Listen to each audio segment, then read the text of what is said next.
জামালপুর গরম খবরে আপনাকে স্বাগত।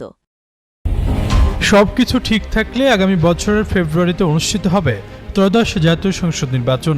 ইতিমধ্যে রাজনৈতিক দলগুলো নেমে পড়েছে ভোটের লড়াইয়ে। কার্যক্রম নিষিদ্ধ থাকায় এই নির্বাচনে অংশ নিতে পারবে না আওয়ামী লীগ।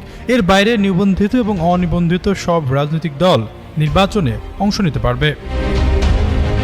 এদিকে আওয়ামী লীগ সরকার পতনের পর স্বাভাবিক গতির রাজনীতি থেকে ছিটকে পড়েছে জাতীয় পার্টি। এছাড়াও দীর্ঘদিন ধরে চলা দলের অভ্যন্তরীণ কোন্দলে রাজনৈতিকভাবেও কিছুটা টালমাটাল অবস্থায় রয়েছে দলটি।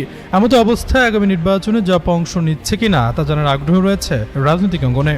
আগামী নির্বাচনে কেমন থাকবে দলের অবস্থান তা জানাতে শুক্রবার রাজধানীর কাকরাইলে জাতীয় পার্টির কার্যালয়ে সংবাদ সম্মেলনে আসেন জাতীয় পার্টির নতুন মহাসচিব ব্যারিস্টার শামীম হায়দার পাটোয়ারী। এ সময় তিনি বলেন, দেশে এখনও জাতীয় নির্বাচনের উপযুক্ত পরিবেশ তৈরি হয়নি। সব দলের অংশগ্রহণ নিশ্চিত না হলে দেশ গৃহযুদ্ধের দিকে যেতে পারে। নির্বাচনের জন্য লেভেল প্লেইং ফিল্ড এখন অনুপস্থিত উল্লেখ করে পাটোয়ারী বলেন, সরকার যদি সদিচ্ছা দেখায় ও সক্ষমতা প্রমাণ করে তাহলে আগামী 6 মাসে নির্বাচনের পরিবেশ তৈরি করা সম্ভব।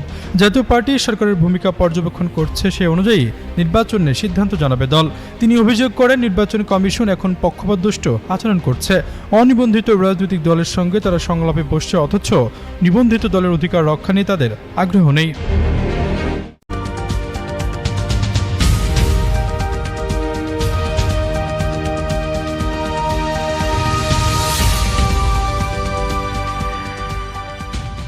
আমাদের জামালপুর গরম খবর চ্যানেল সবার আগে দেখার জন্য লাইক এবং ফলো বাটন চাপ দিয়ে আমাদের পাশে থাকুন এবং আমাদের ইউটিউব চ্যানেলটি সাবস্ক্রাইব করে রেখে নিউজ দেখুন সবার আগে। ধন্যবাদ সবাইকে।